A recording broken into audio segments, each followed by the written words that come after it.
The dust on Victoria Ford's hands was the same rust-red color as the dried blood she had scrubbed from her kitchen floor 3 years ago. And she hated how her mind always circled back to that morning, no matter how hard she worked to forget. She stood in the garden behind her small house on the edge of Circleville, Utah, in the spring of 1876, pulling weeds with a vengeance that had nothing to do with maintaining her vegetables and everything to do with keeping her hands busy enough that she would not have time to think. The sun beat down mercilessly on her back, but she welcomed the physical discomfort because it was easier to bear than the emotional kind. Her husband, Thomas, had been dead for 3 years now, shot in a saloon dispute over a card game that he should never have been playing in the first place. He had promised her he would come straight home after delivering their wheat to the mill, but instead he had stopped at the Silver Dollar, gotten drunk, accused someone of cheating, and paid for it with his life. The man who killed him had left town the same night, and no one had ever found him. Victoria had been 22 years old and suddenly alone, left with a small house, a struggling piece of land, and a heart so full of rage and grief that she thought it might actually kill her. She had survived by closing herself off completely. She spoke to people in town only when necessary, kept her transactions brief and businesslike, and made it abundantly clear through her cold demeanor that she had no interest in companionship of any kind. There had been men who tried to court her, of course. A young widow was a prospect in a town where women were scarce, but Victoria had developed a reputation for being as warm as a winter stone, and eventually people stopped trying. That was exactly what she wanted. The sound of hoofbeats made her look up from her garden, squinting against the afternoon sun. A man on a tired-looking bay horse was riding slowly down the dusty road that ran past her property. He sat easy in the saddle, his hat pulled low against the glare, and even from a distance she could tell he was not from around here. Something about the way he moved, the cut of his clothes, the way his eyes seemed to take in everything without appearing to look directly at anything. Victoria turned back to her weeding, hoping he would simply ride past, but the hoofbeats slowed, then stopped, and she heard the creak of leather as the man dismounted. "Afternoon, madam," a voice called out, polite and measured. She did not look up. "Afternoon. I am looking for work if you know of anyone hiring. Name is Wade Nelson." "I do not," Victoria said, yanking a particularly stubborn weed from between her tomato plants. There was a pause. "That is a fine garden you have there. Thank you. Must take a lot of work, maintaining it on your own." Victoria straightened, wiping her hands on her apron, and finally looked at the stranger properly. He was tall, probably in his late 20s, with dark hair that curled slightly at his collar and eyes that were an unusual shade of gray-blue. His face was sun-weathered but kind, and he was watching her with an expression that held no presumption, only a sort of gentle interest. "I manage just fine," she said, her tone flat. Wade Nelson nodded slowly. "I am sure you do. I did not mean to suggest otherwise.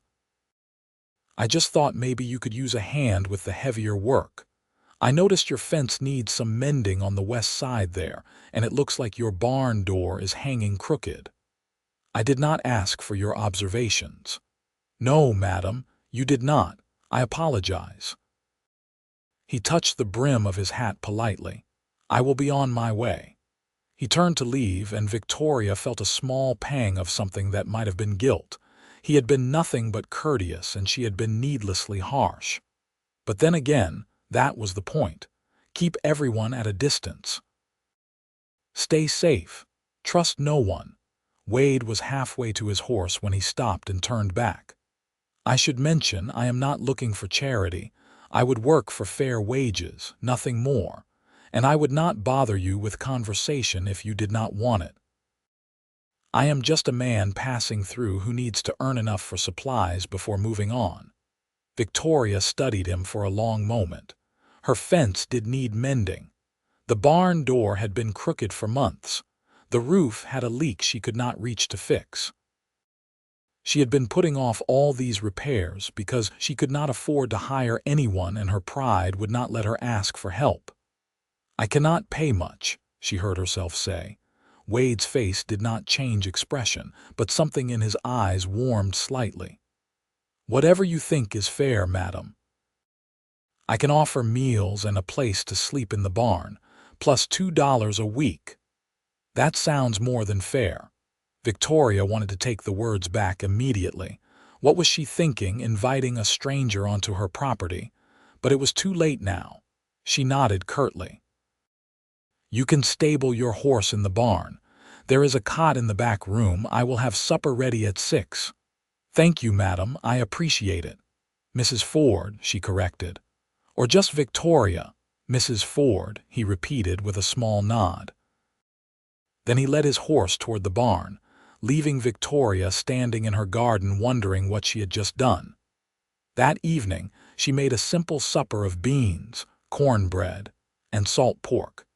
She set 2 places at her small kitchen table, feeling strange about having another person in her house. It had been so long since she had shared a meal with anyone. When Thomas was alive, they had eaten together every night, though toward the end those meals had been tense and quiet, filled with all the things they could not say to each other.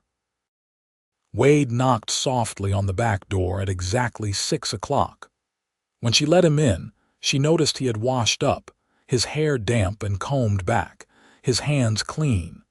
He held his hat in his hands and waited for her to indicate where he should sit.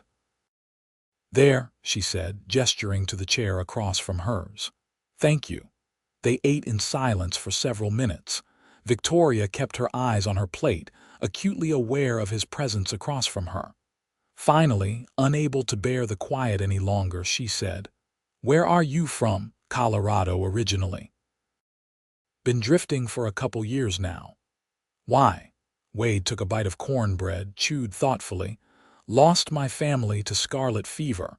Did not see much point in staying after that." Victoria looked up sharply, surprised by the honesty. Most people hid their pain behind pleasant platitudes. But Wade's expression was calm, matter-of-fact, though she could see the shadow of old grief in his eyes. "I am sorry," she said quietly. "Thank you. It was 3 years ago now. Time does not heal it exactly, but it makes it easier to carry, I suppose. 3 years. The same amount of time since Thomas died." Victoria felt something shift inside her, some small crack in the wall she had built around herself. She did not want to feel kinship with this stranger.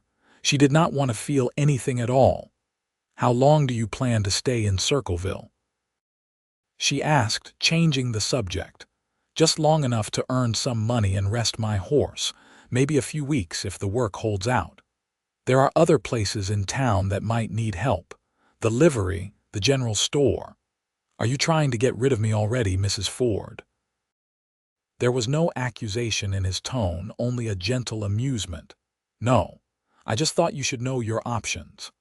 "I appreciate that, but if it is all the same to you, I would rather stay here. I prefer working outdoors, and you seem like someone who values privacy. That suits me just fine."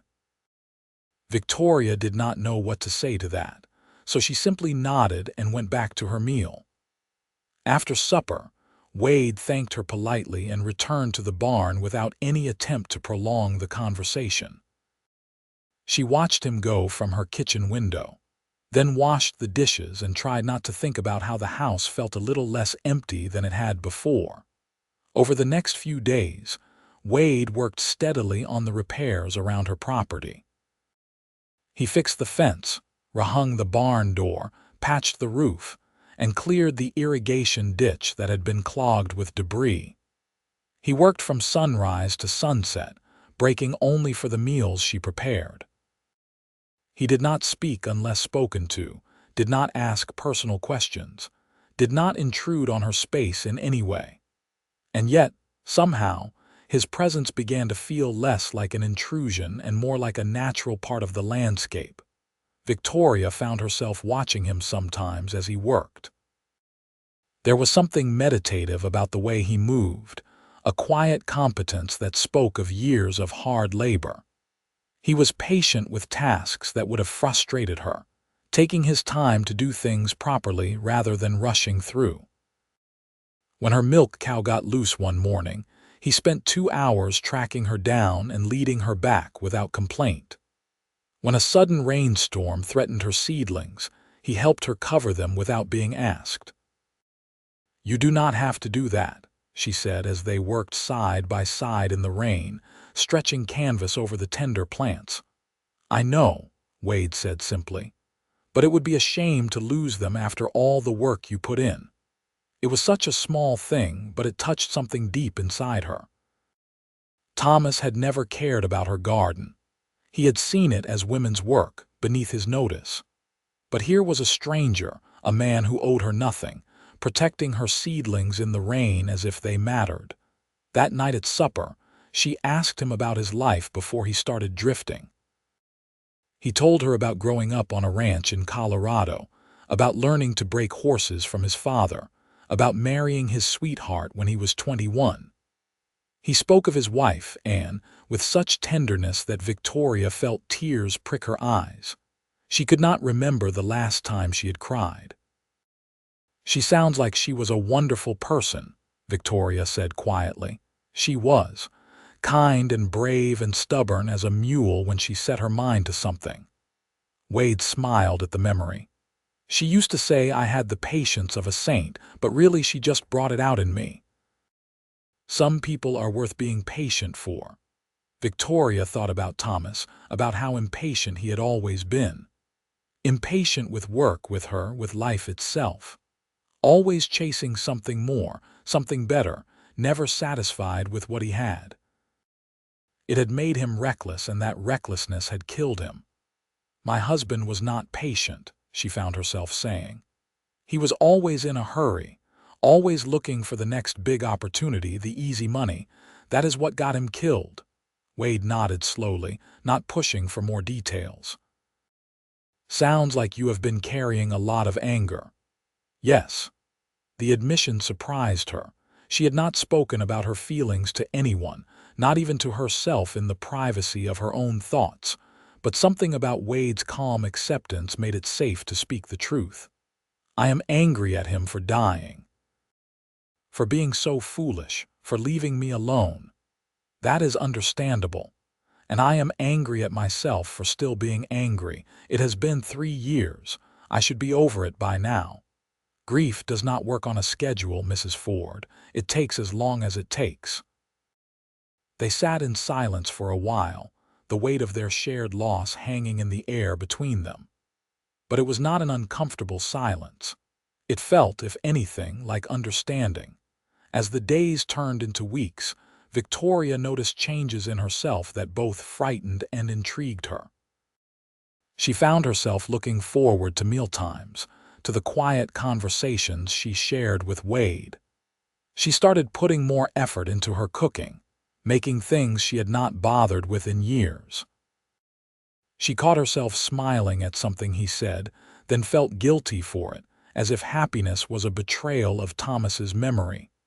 But the truth was, she had not been happy with Thomas, not really. She had been 20 when they married, swept up in the romance of it all, too young to see the cracks in his character. He had been handsome and charming and full of big dreams, but he had also been irresponsible and selfish and prone to drinking too much. She had loved him, or thought she had, but she had also spent much of their marriage disappointed and alone. Wade was different. Wade was steady. He did what he said he would do. He did not make grand promises or spin elaborate dreams. He simply showed up every day and worked hard and treated her with a quiet respect that made her feel valued in a way she never had before. One evening, about 3 weeks after Wade had arrived, Victoria was in the garden picking tomatoes when she heard shouting from the road. She looked up to see 3 men on horseback, clearly drunk, riding toward her property. Her heart began to pound. She recognized one of them as Cyrus Talbot, a ranch hand known for causing trouble when he had been drinking. "Well, well, well," Cyrus called out, reining in his horse near her fence. "If it is not the widow Ford. Looking mighty fine this evening, madam." Victoria straightened, keeping her expression neutral. "Evening, Cyrus. You boys should head on home. It is getting late." "Maybe we do not want to go home yet. Maybe we want to stop and have a chat with a pretty lady." He dismounted clumsily, his friends laughing behind him. "I have nothing to say to you. Please leave my property." Cyrus stepped over the low fence, ignoring her words. "Now, that is not very friendly. Here I am trying to pay you a compliment and you act all cold." "You know what your problem is, Victoria. You think you are too good for everyone." Victoria took a step back, looking around for anything she could use as a weapon. The house was too far away. The barn was closer, but Wade was inside, probably already bedding down for the night and out of earshot. "I am going to ask you one more time to leave," she said, her voice shaking despite her best efforts to sound firm. "Or what? You going to make me?" Cyrus laughed, a mean sound that made her skin crawl. "No," a calm voice said from behind him, "but I will." Wade stepped out of the shadows near the barn, and Victoria felt a wave of relief so intense it made her knees weak. He was not carrying a weapon, but there was something in his bearing, in the quiet authority of his voice, that made Cyrus pause. "This is none of your business, stranger," Cyrus said, but some of the bravado had left his voice. "It became my business when you stepped onto this property without permission and threatened this lady. Now you and your friends are going to get back on your horses and ride away. No one needs to get hurt. You think you can take all three of us?" Wade did not move, did not change expression. "I do not want to fight you, but I will if I have to. Your choice." There was a long, tense moment when Victoria thought it might actually come to blows. But then one of Cyrus's friends, slightly more sober than the others, said, "Come on, Cy, let us just go. The boss will have our hides if we cause more trouble." Cyrus glared at Wade for another moment, then spat on the ground and turned away. "This is not over," he muttered. "I hope it is," Wade said quietly. "For your sake." The three men mounted their horses and rode off, their laughter and curses fading into the distance. Victoria stood frozen, her heart still racing, until Wade walked over to her. "Are you all right?" he asked gently. She nodded, not trusting her voice. Then, to her horror, she started to cry. Great, shaking sobs that she could not control, all the fear and relief and something else she could not name pouring out of her. Wade did not try to touch her, did not offer empty platitudes. He just stood there, a solid presence, until the storm passed. When she finally got control of herself, wiping her eyes on her apron, she felt embarrassed and exhausted. "I am sorry," she said hoarsely. "For what? For falling apart like that." "You did not fall apart. You had a natural reaction to a frightening situation. There is no shame in that." Victoria looked up at him, at the kindness in his eyes, and felt something shift inside her. She had been so determined to keep everyone at a distance, to protect herself from being hurt again. But Wade had not asked for anything from her. He had simply been there, day after day, patient and steady and kind. And slowly, without her even realizing it, he had earned something she thought she would never give anyone again: trust. "Thank you," she said softly, "for being here. For protecting me. You do not need to thank me. I would not have let them hurt you. I know." And she did know. That was the remarkable thing. She knew with absolute certainty that Wade would keep his word. They walked back to the house together, and Victoria made tea, her hands still shaking slightly. They sat at the kitchen table, and for the first time since Thomas died, she felt safe. "Will they come back?" she asked. "I do not think so." but I will sleep in the front room of the barn tonight, just in case. That way I will hear if anyone approaches. You do not have to do that, I know, but I will sleep better knowing you are safe." Victoria looked at him across the table, this man who had appeared in her life just a few weeks ago and who had somehow become essential to it. She thought about Anne, the wife he had loved and lost. She thought about Thomas and all the ways their marriage had failed. She thought about all the walls she had built around her heart and realized that Wade had somehow found a way through them without her even noticing. "Wade," she said quietly, "I want to ask you something." "All right." "When you said you were just passing through, that you would only stay a few weeks, did you mean it?" He was quiet for a moment, studying her face. "I meant it when I said it, but things have changed." "How?" "I have found a reason to stay if you will have me." Victoria's heart was beating so hard she could hear it in her ears. "What reason is that?" Wade reached across the table slowly, giving her time to pull away if she wanted. When she did not move, he gently took her hand in his. His palm was calloused and warm, and the touch sent a shiver through her. "You," he said simply. "I would like to stay because of you, if you want me to." Victoria looked down at their joined hands, overwhelmed by the intensity of what she was feeling. Fear, yes, because caring about someone meant risking loss again, but also hope, fierce and bright, that maybe she could have a second chance at happiness. "I am afraid," she whispered. "I know, so am I. What if something happens? What if you leave or die? Or then we will deal with it when it comes. But Victoria, we cannot live our whole lives afraid of what might happen. Sometimes we have to take the risk." She looked up at him, at the gentle understanding in his eyes, and made a decision that terrified and exhilarated her in equal measure. "I want you to stay," she said. The smile that spread across Wade's face was like sunrise, slow and warm and beautiful. "Then I will stay." They sat there for a long time, holding hands across the table, and Victoria felt something inside her that had been frozen for 3 years finally begin to thaw. The next few weeks were a revelation. Wade continued to work on her property, but now there was an openness between them that had not existed before. They talked more, shared more, laughed more. Victoria found herself telling him things she had never told anyone about her childhood, her dreams, her fears. And Wade listened, really listened, in a way that made her feel heard and valued.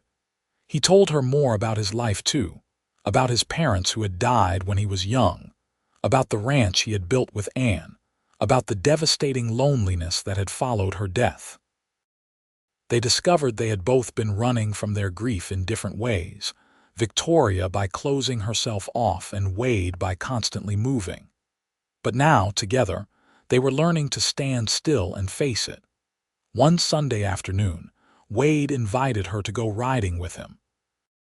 Victoria had not been on a horse in years, not since Thomas died, but she found herself saying yes. They rode out to a spot along the creek where the cottonwoods grew thick and the water ran clear and cool.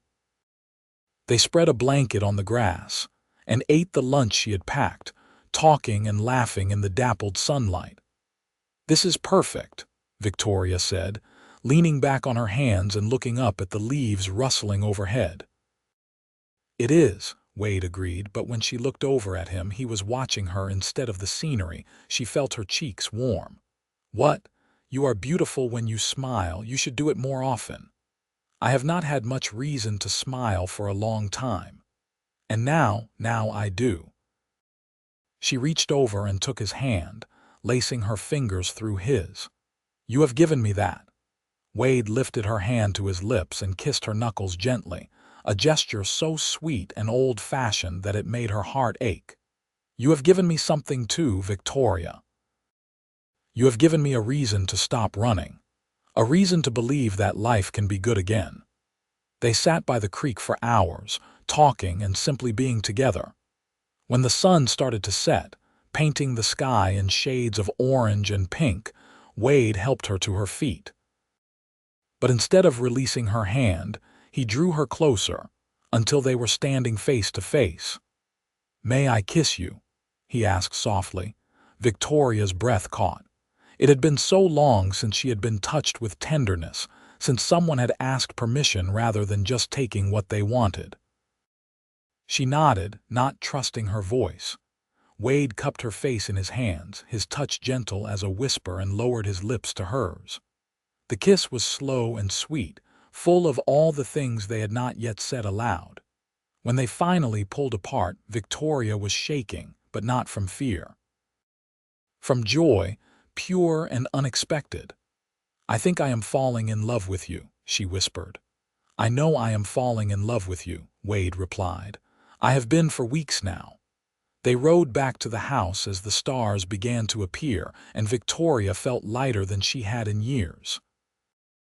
It was as if the weight of her grief and anger had finally begun to lift, replaced by something warm and bright and full of promise. But of course, happiness in the West was never guaranteed for long. 3 days later, Cyrus Talbot came back. This time he was alone, and he arrived in the early morning when Wade was out checking the irrigation lines at the far end of the property. Victoria was hanging laundry when she heard a horse approach. She turned, shading her eyes against the sun, and felt her stomach drop when she saw who it was. Cyrus dismounted slowly, and this time he was sober, which somehow made it worse. There was a cold calculation in his eyes that drunken bravado had hidden before. "Morning, Victoria," he said, his voice deceptively pleasant. "Get off my property, Cyrus." "Now, is that any way to greet a neighbor?" "I just came to have a friendly conversation. We have nothing to talk about." "I think we do. See, I have been thinking about that cowboy you have staying here, the one who thinks he can threaten me and get away with it." Victoria's heart began to pound, but she kept her voice steady. "Wade did not threaten you. He asked you to leave and you left. That should have been the end of it." "Maybe it should have been. But then I got to thinking, who does this drifter think he is? Coming into our town, acting like he owns the place, taking up with our women." "I am not your anything, Cyrus, and what Wade and I do is none of your concern." "That is where you are wrong." Cyrus took a step closer, and Victoria saw the gun on his hip, the way his hand rested near it. "You see, I have had my eye on you for a while now, Victoria. Figured eventually you would come around, realize you need a real man to take care of you. But then this stranger shows up and suddenly you are all smiles and sweetness. That does not sit right with me.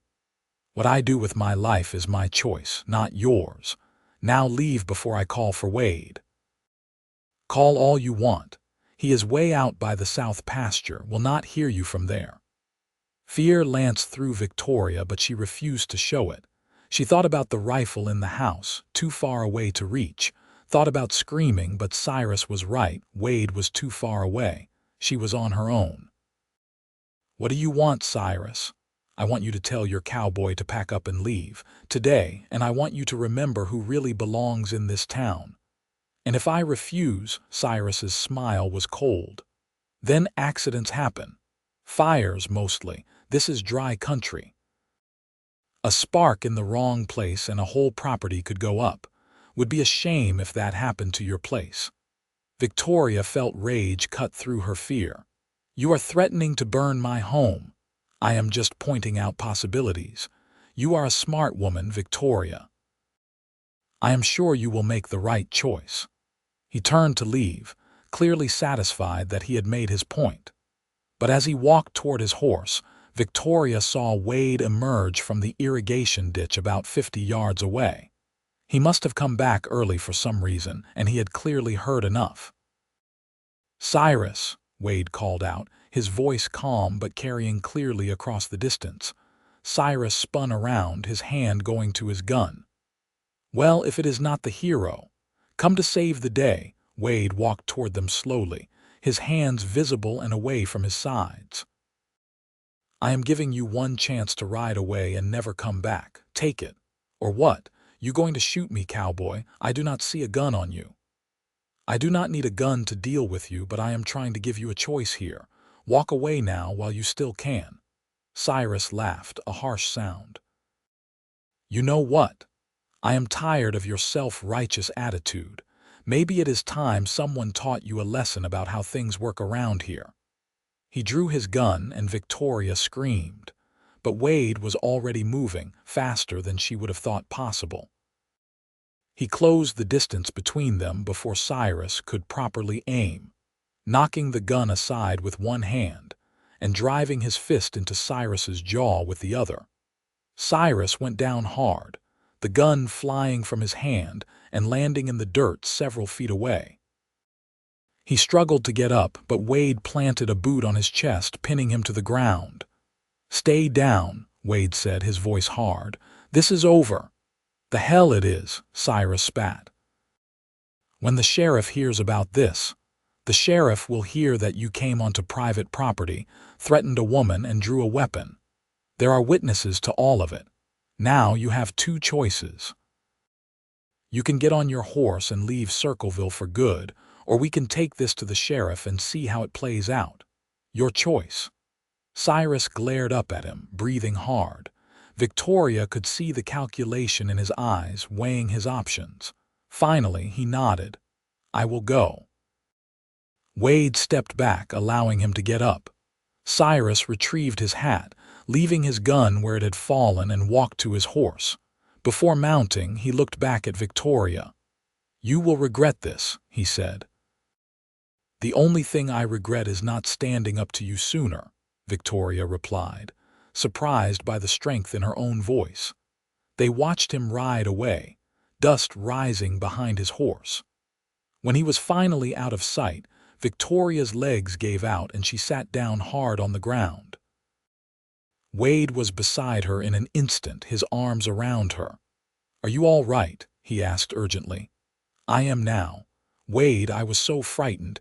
He threatened to burn the house, and then when he drew his gun, I know, I heard. But it is over now. What if he comes back? He will not." Men like Cyrus are bullies. They prey on people they think are weak or alone. But you are not alone anymore, and he knows it. Victoria leaned into his embrace, feeling the solid warmth of him, the steady beat of his heart. "You could have been killed, but I was not. Victoria, look at me." She lifted her head and he cupped her face in his hands.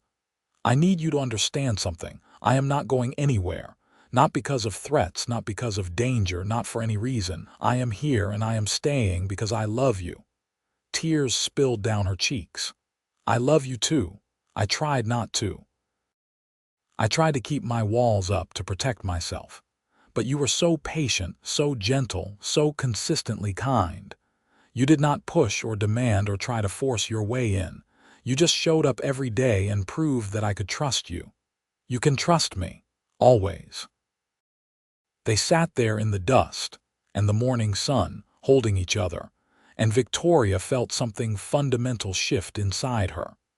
She had thought her capacity for trust had been destroyed when Thomas died, that she would never be able to let anyone close again. But Wade had shown her that trust was not something given blindly or all at once. It was earned, day by day, through actions and patience and gentle words. That evening, after they had reported the incident to the sheriff and learned that Cyrus had indeed left town, Victoria and Wade sat on the porch and watched the sun set over the mountains. "What happens now?" Victoria asked quietly. "What do you want to happen?" She thought about it, about the life she had been living before Wade arrived. Lonely, angry, closed off from everything good. Then she thought about the life she could have with him. Shared meals and shared work, laughter and companionship, love that was steady and real. "I want you to stay," she said.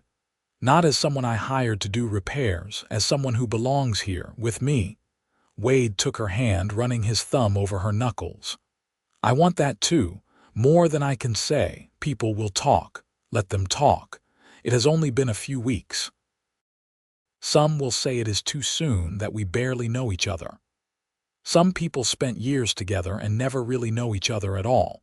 What we have is real, Victoria. I know it and you know it. That is what matters." She nodded, feeling the truth of his words settle into her bones. "Then stay. Make this place yours too, make it ours. Are you asking me to marry you, Mrs. Ford?" There was a smile in his voice. "Maybe I am." Wade stood, pulling her to her feet, and wrapped his arms around her. "Then my answer is yes, 1,000 times yes." They were married 3 weeks later, on a bright morning in early June, in the small church in Circleville. Victoria wore a simple blue dress and carried wildflowers that Wade had picked for her that morning. There were not many guests, just a few neighbors and the sheriff and his wife, but that was fine. This was not about putting on a show for the town. This was about two people who had found each other in their grief and built something beautiful together. When the preacher pronounced them husband and wife, Wade kissed her with such tenderness that several of the women in attendance wiped their eyes. Victoria felt happiness bloom in her chest, bright and warm and almost overwhelming in its intensity. The reception was held in the church hall, simple but joyful. People congratulated them, and if there were a few who whispered about the quickness of the courtship, Victoria found she did not care. She knew her own heart, and that was enough. As they danced their first dance as husband and wife, Wade leaned close and whispered, "Happy. Happier than I ever thought I could be again," she replied honestly. "Good, because I plan to spend the rest of my life making sure you stay that way." They moved into a new rhythm of life together, and Victoria marveled at how natural it felt. Wade took over the heavier work on the property while she managed the garden and the house, but they often worked side by side, talking and planning for the future. He was easy to live with, patient with her moods, quick to laugh and slow to anger. He listened when she spoke and considered her opinions carefully. At night, they lay in bed and shared their dreams. Wade wanted to expand the property, maybe buy some cattle or horses. Victoria wanted to try growing new crops, maybe start selling her preserves in town. They talked about children, cautiously at first, because the topic was fraught with loss for both of them. Anne had been pregnant when she died, and Victoria had suffered a miscarriage in the last year of her marriage to Thomas. "I would like to have children with you," Wade said one night, his hand resting on her stomach. "But only if you want it too. Only if you are ready." "I want it," Victoria said softly. "I want a family with you. I want all of it. Then we will have it. In time." And they did. A year after they married, Victoria gave birth to a healthy baby boy they named William after Wade's father. The birth was long and difficult, and there were moments when Wade was sick with fear. But Victoria came through it strong, and their son was perfect. Holding William for the first time, looking down at his tiny, scrunched face, Victoria felt her heart expand in ways she had not known were possible. Wade stood beside the bed, looking at them both with such love and wonder that it brought tears to her eyes. "We made him," she whispered, still amazed by the fact. "We did. He is beautiful, just like his mother. He has your nose." "Poor kid," Wade joked, and she laughed, the sound mixing with her tears. William was an easy baby, curious and content, with his father's gray-blue eyes and his mother's dark hair. Wade was a devoted father, patient with the sleepless nights and the constant demands of caring for an infant. Victoria watched him rock their son to sleep, singing soft lullabies in his low voice, and felt grateful beyond measure for the life they had built together. 2 years later, they had a daughter, Emma, named after Victoria's mother. She came into the world squalling and red-faced, demanding attention from the moment she took her first breath. She was Wade's shadow from the time she could walk, following him around the property, insisting on helping with everything he did. Their family grew, and their home filled with laughter and noise and love. Wade expanded the property just as he had dreamed, buying a small herd of cattle and building a new barn. Victoria started selling her preserves and baked goods in town, developing a reputation for quality that brought customers from neighboring settlements. The years passed, bringing both joys and challenges. There were hard winters when they worried about the cattle, dry summers when the crops struggled, illnesses that frightened them.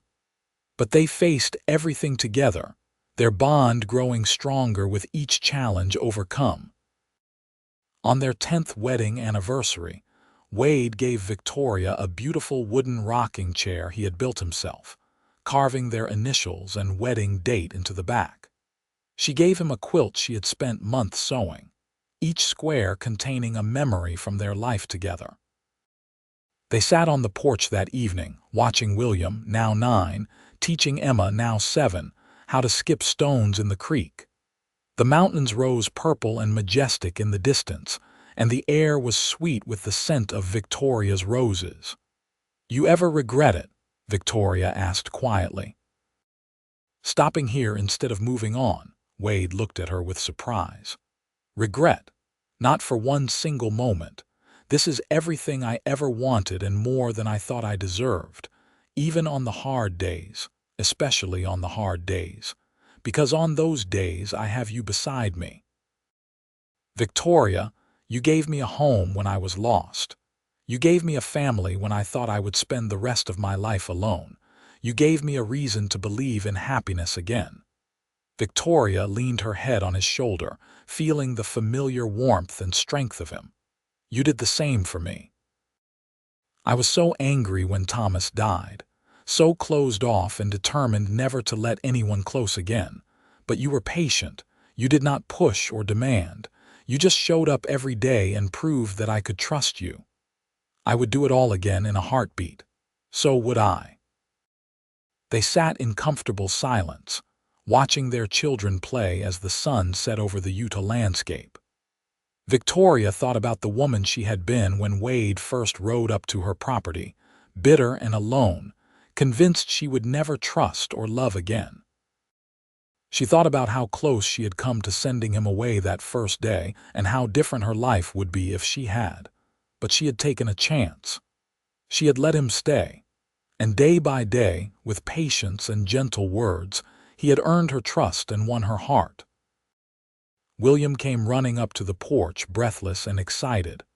"Pa, I skipped a stone 7 times. Did you see?" "I saw, son. That is excellent. You have been practicing."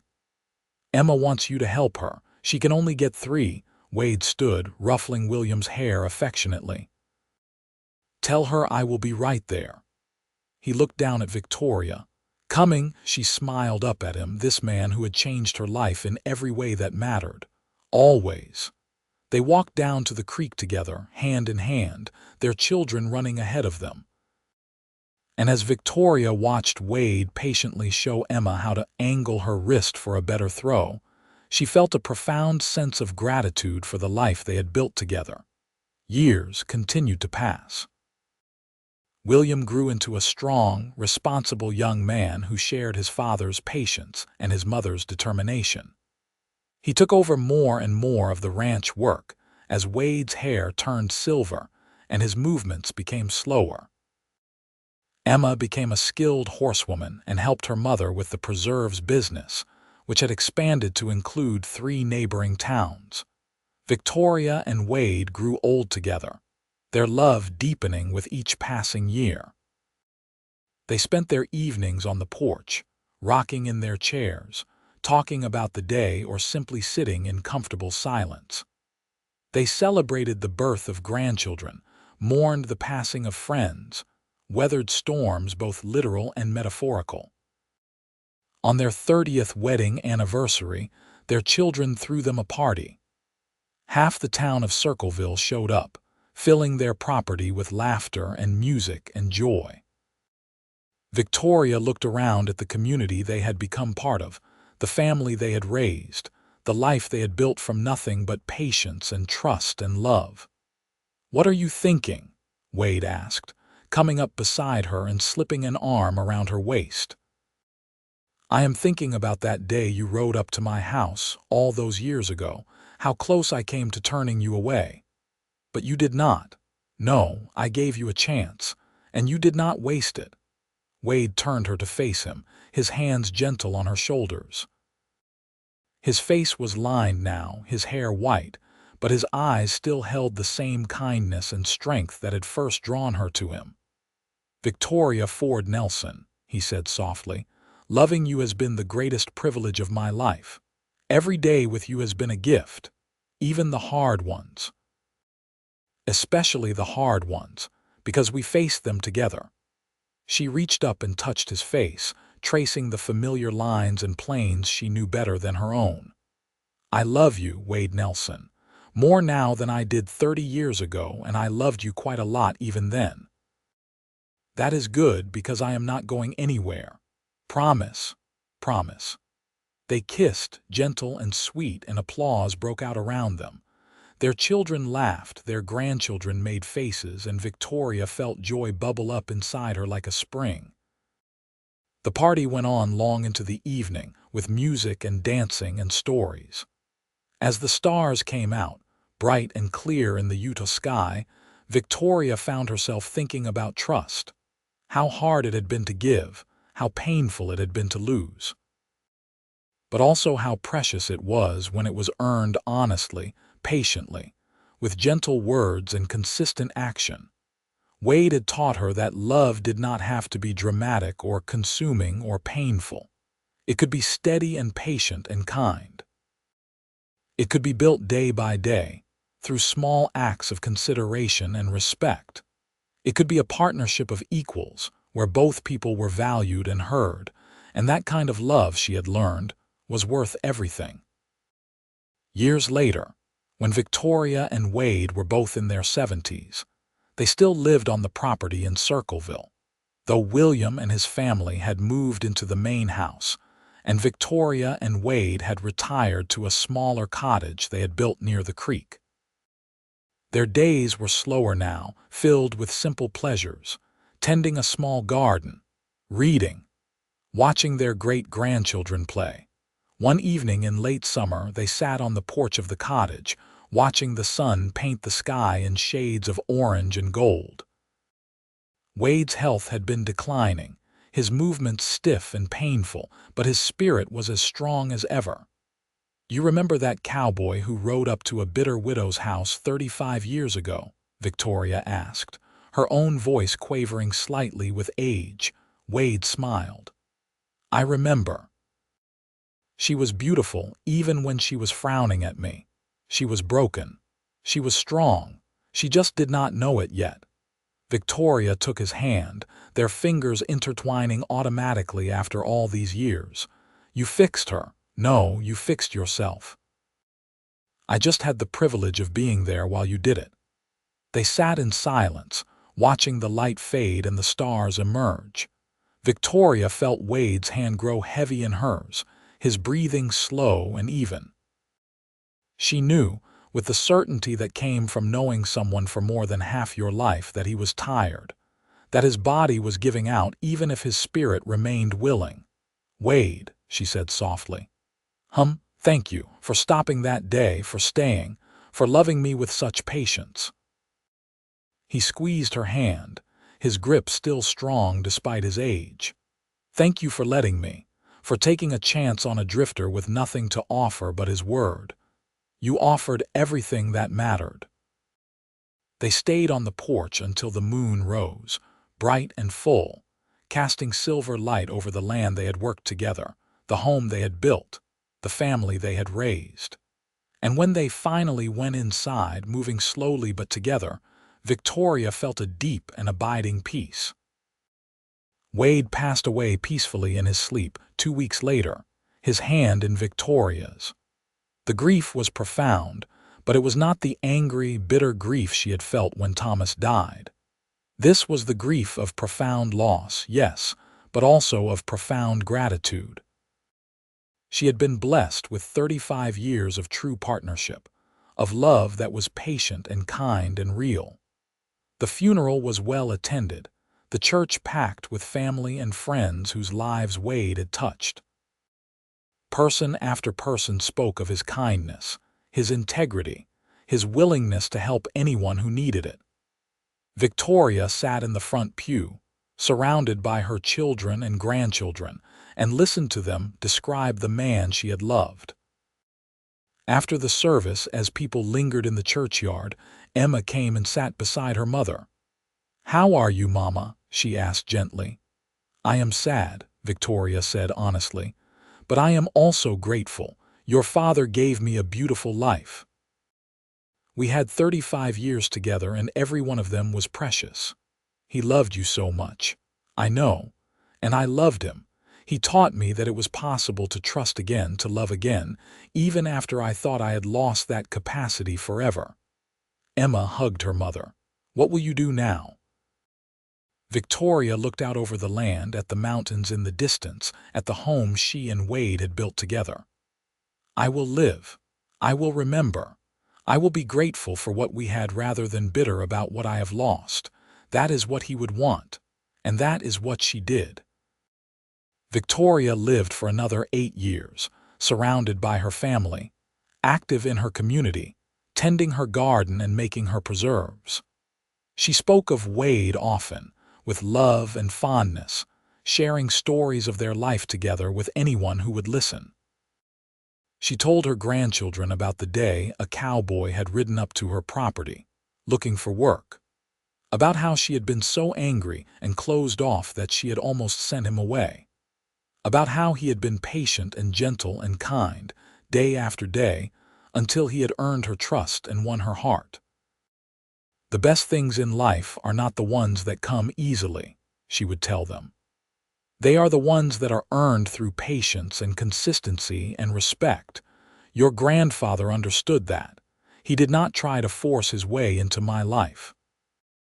He simply showed up every day and proved he was worthy of trust, and that made all the difference." When Victoria passed away peacefully in her sleep at the age of 83, surrounded by 3 generations of the family she and Wade had created, she was laid to rest beside him in the Circleville Cemetery. Their headstone bore both their names, their wedding date, and a simple inscription that William had chosen. They loved with patience and built with trust.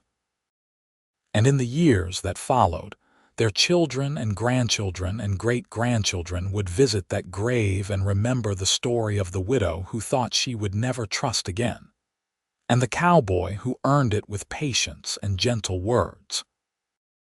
They would remember that love does not have to be easy to be real, and that the strongest foundations are built slowly, day by day, with consistency and kindness and respect. Victoria and Wade's legacy was not just the property they had built, or the business they had created, or even the family they had raised. It was the example they had set of what love could be when it was rooted in trust and nurtured with patience. It was a reminder that it is never too late to heal, never too late to love again, never too late to build something beautiful. Their story became part of the history of Circleville, Utah, told and retold over the years. Some of the details changed in the retelling, but the heart of it remained the same. A story of 2 broken people who found each other, who took the time to build trust, and who created a love that lasted a lifetime and beyond. And on summer evenings, when the light slanted golden across the Utah landscape, people would sometimes see a couple walking hand in hand along the creek near the old Nelson property. Whether they were real or just shadows from another time, no one could say for certain. But those who saw them always said the same thing. They looked peaceful, content, and very much in love. The property itself remained in the Nelson family for generations, passed down from William to his children and then to theirs. The cottage where Victoria and Wade had spent their final years together was preserved as it had been, a small museum of sorts where family members could visit and remember. The rocking chairs Wade had built still sat on the porch. Victoria's quilt still hung on the walls. And in a place of honor on the mantel sat a photograph, faded with age, of a strong-jawed cowboy and a beautiful woman, standing together in front of a small house, looking at each other with such love that it transcended time. The garden that Victoria had tended still bloomed each spring, maintained by her descendants who had inherited her skill with growing things. The barn that Wade had built still stood, sturdy and strong, a testament to his craftsmanship. And the land itself, worked by 3 generations of Nelsons, remained productive and beautiful. But more than the physical legacy, Victoria and Wade left behind something more precious. They left behind a model of what love should be. Not the passionate, consuming romance of dime novels, but something deeper and more enduring. A partnership built on mutual respect, earned trust, and patient devotion. Their great-granddaughter, Sarah, married in that same little church in Circleville, where Victoria and Wade had spoken their vows so many years before. Standing at the altar, Sarah thought about the stories she had heard all her life about her great-grandparents. About the bitter widow and the patient cowboy. About how love was earned, not demanded. About how trust was built through consistency and kindness. And when Sarah looked into the eyes of the man she was marrying, she silently thanked Victoria and Wade for showing her what real love looked like. For teaching her, through their example, that the best things in life are worth waiting for, worth working for, worth building slowly and carefully with patience and gentle words.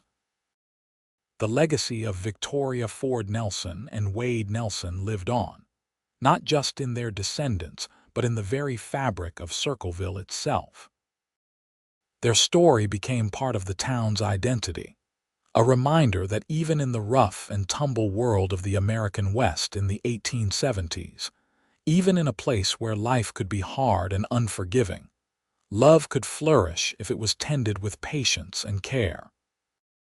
And so, in the end, Victoria and Wade's love story was not just about 2 people finding each other. It was about the transformative power of patience, the healing power of trust, and the enduring power of gentle words spoken with honest intent. It was a testament to the fact that sometimes the greatest acts of love are not the grand gestures, but the small, consistent acts of kindness that build trust over time. It was a love story for the ages, rooted in the specific time and place of 1870s Utah, but universal in its message, that it is never too late to heal, never too late to trust again, never too late to love.